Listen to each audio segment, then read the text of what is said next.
Anyway, mga first timers, andito na kami sa room kung saan kami mag-overnight. So may mga bunk beds dito. Yan. Yan dyan, meron dito. So ang laman niya na hindi kami lahat magkakasama dito. Pero syempre dahil buhay dagat, ang mga tao dito naman isa lang naman ang aura ng mga pagkatao. So okay na yung magkakatabi kami dito sa isang room. At mamaya natin lalabas kasi sobrang lakas ng hangin sa labas. At may nakaharang dito. Boss, pwede ba akong duman dyan, boss? Biyahe with Ken, di ako si Hoodlum Cutie Biyahe with Ken ako Oo. Hanggang dyan ka lang. Lilinawin ko mga first timers Hindi si Rap Rap to. Si Biyahe with Ken to.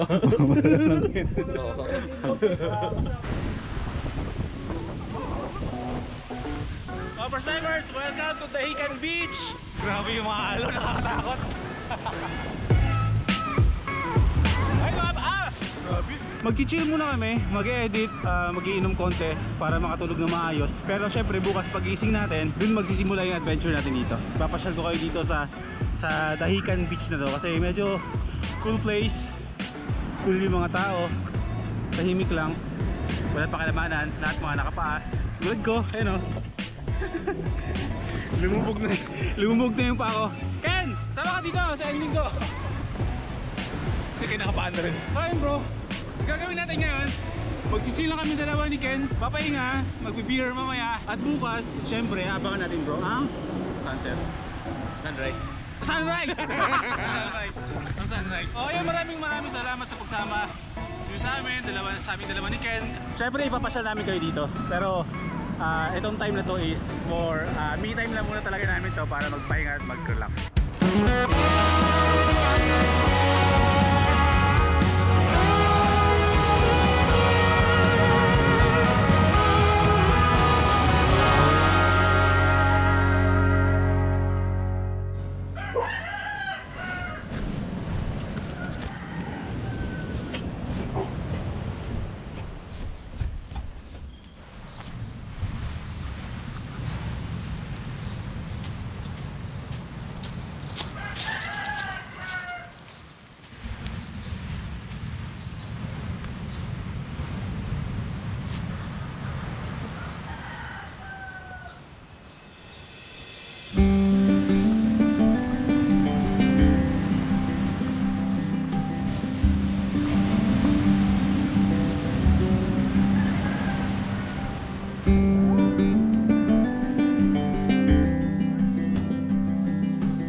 Ko, mga first timers. Habang naglalaro itong mga aso na to, sila ang bumungad sa akin ngayong umaga na to para batiin ng good morning. My God, isipin mo kung gaano kakaganda sa pakiramdam yan. First timers, good morning. Anong first time ang meron sa inyo ngayon? Nandito pa rin tayo sa dagat.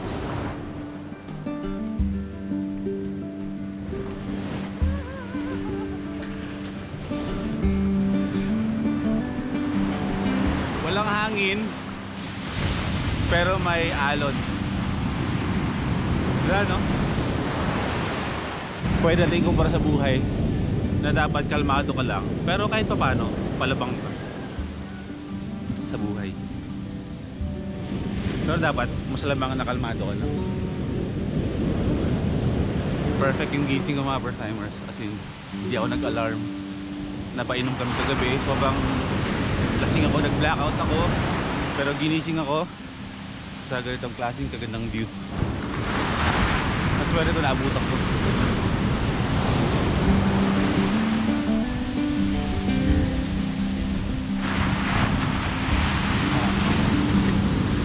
Kaya mga first timers. Gawin na natin yung araw-araw nating ginagawa.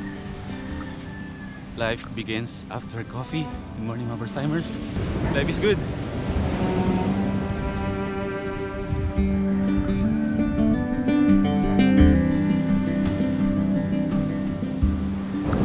Buti na no, yung mga basura dito, basura galing ano lang no. Galing dagat lang, hindi mga plastic talaga no. Ay hindi, bato pa rin to. Akala ko plastic pero plastic no. Ano po to, parang meron kayong samahan? Honorarium. 2,000. Hanggang saan po yung sinisimulan nyo mag-ano? Walo kayo sa grupo?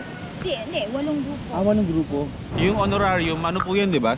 Nagbibigay niyan is yung barangay? City nagbibigay. Actually, hindi sweldo yun eh, di ba? Hindi siya sweldo, binibigay lang parang support dun ng gobyerno. Oras lang. Ang trabaho namin 2 oras. 2 oras sa isang araw. Yun. Pero pag maraming basura, inaabot kami. Madaling araw pa alas 4, dito na kami. Ano kayo?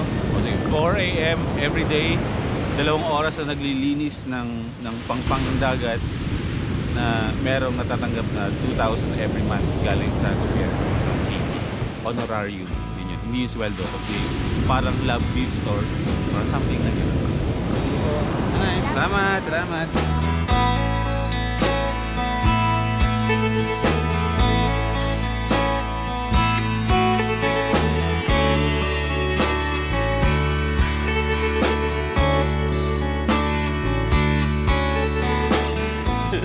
Morning. Tara. Anto ka pa? Kape tayo bro. Ano mong gusto mong kape? 3 in 1?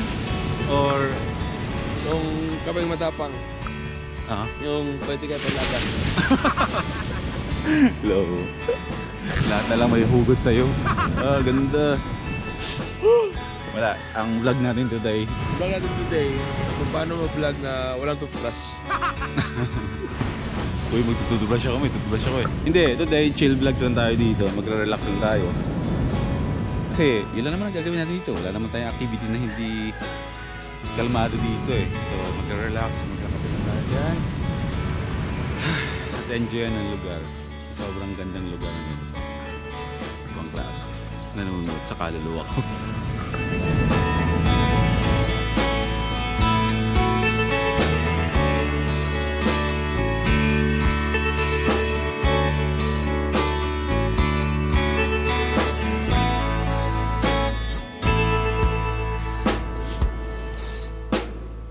Kape. Alam mo ba mga first timers na dati 2 years ago yung mundo ko umikot lang sa dagat.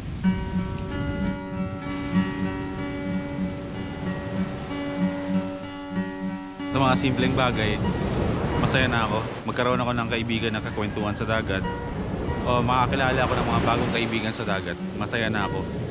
Nagiging masaya ako hindi sa mga material na bagay kundi sa mga simpleng bagay na madali lang kunin.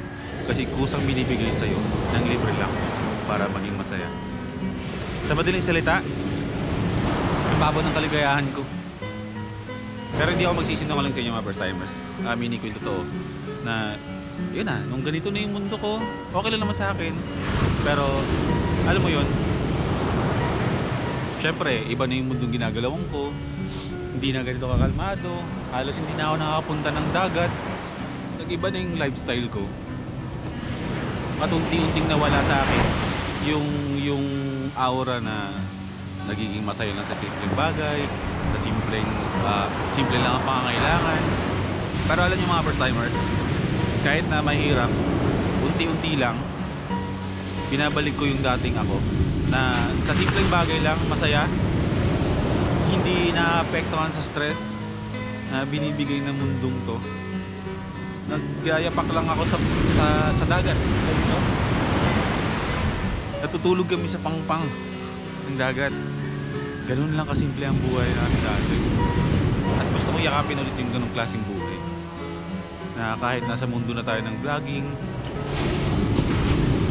dapat yung mga paa natin doon pa rin sa lugar kung saan payapa tayo, nakakapag-isip tayo ng maayos, nakakapag-reset tayo ng pagkatao natin. Ito yun eh.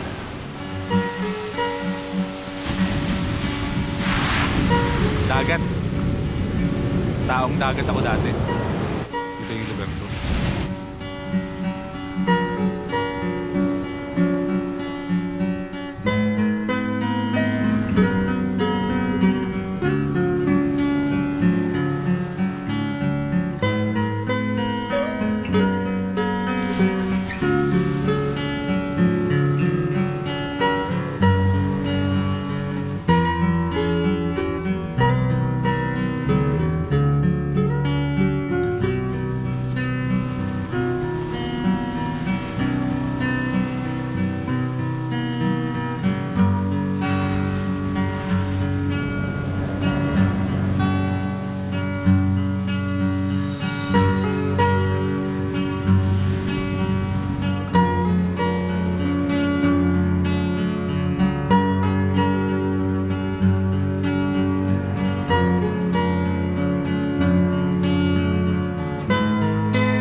Sobrang chill ng lugar. Maraming mga nakatingin sa mga puno ng mga coast. Ay, anong tawag po doon sa suso kanina na ano? Aninikan? Aninikan. Di ba bumili tayo? 3 order yon. So, magkano yung per ganun? Yung Baso. Per baso? 20 pesos. 20 pesos. So sa halagang 60 pesos kasi 3 ang binili natin, di ba? Tapos nagpaludo kami. Hindi ko dito. Ako na mag-vlog para sa'yo. Ito yung sikad-sikad. Ito yung sa atin, no? Ito po yun, yung sa amin? Opo. Ayan. Ito yung sikad-sikad. Ayun yung niluluto. Pero ito yung sinasabi ko na sikad-sikad. Na 20 pesos per baso. Ito yung sa atin. Hindi, o nga, ito nga yun, pero niluluto ko lang. Nagpapakulo pa lang.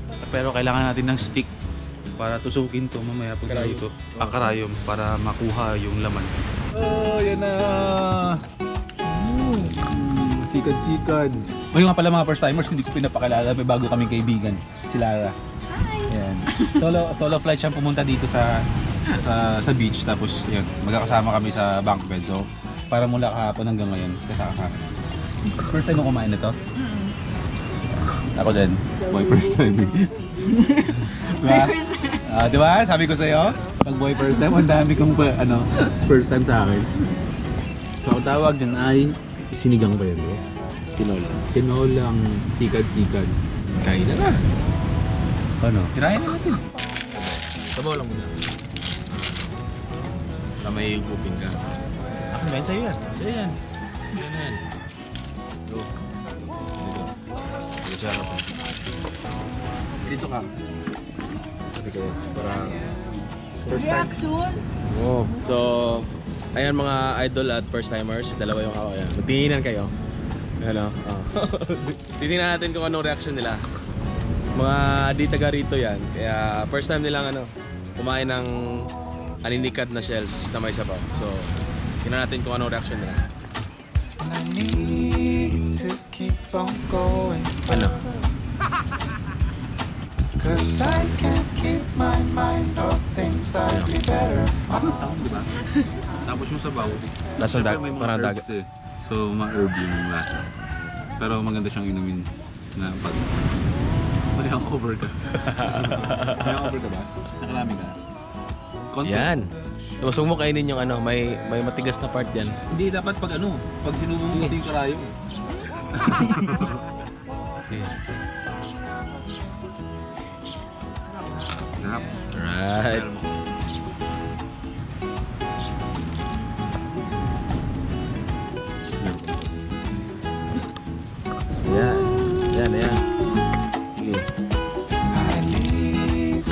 left of last night behind. Ang masarap nga. Diba? Karoon pa daw sila katilaw. Walo na sila. Ngayon lang po kami nakatikim nito. Parang ganito sa Manila. Hong, gano'n lang. Diba? Talaba. Ano, mga Ano ganun. ba? Kano kilo ng talaba doon? 120. 20? Ano ganun. Kagabi, dinner namin. Mura lang. Sayang hindi ko na video, pero dinner namin. Alimango. Naluto ni Sir Mark. Saan ba talaga yun? Pero ang sarap ah. So, patibayan ng pangatot. Pasensya mga first time. Kasi yun yung mga inuupakan. So I walk and I keep on walking. Though the shoes I wear are a mess. As I walk, walk, walk and I keep on walking till I'm at the end of the road. Ang hoarding ng angklet nagbabalik. Ang saya. Nice shot. Grabe. Okay mga first timers, hanggang dito na lang yung vlog natin dito sa Dahican Beach. Okay, ngayon ko lang nalaman ang ibig sabihin pala ng Dahican Beach is ito yung lugar kung saan nangingitlog yung mga pawikan. So dun sila, parang den nila para mangitlog. Dahican ang tawag doon. So yung mga first timers, hanggang dito na lang yung vlog natin. Meron pa kami lakad din Ken na iba pero hindi ko ito i-vlog kasi wala namang kinalaman sa travel natin. Personal na bagay. Babalik tayo ng Davao after this. Magpapahinga, mag-edit kasi bukas imbis na magsasama island kami dalawa ni Ken for 2 days, magbubukit doon kami bago ako umuwi ng Maynila. So yung mga first timers, tulad ng dagat, lagi yung sinasabi, kalmahan nyo lang ang buhay. Life is good mga first timers. Pagpalain kayo, mahal ko kayo lahat. Kita-kita tayo bukas. Again ka na? Oh bro, Next episode na naman tayo. next episode na naman tayo O bro. tara, mag-intro na tayo. O sige.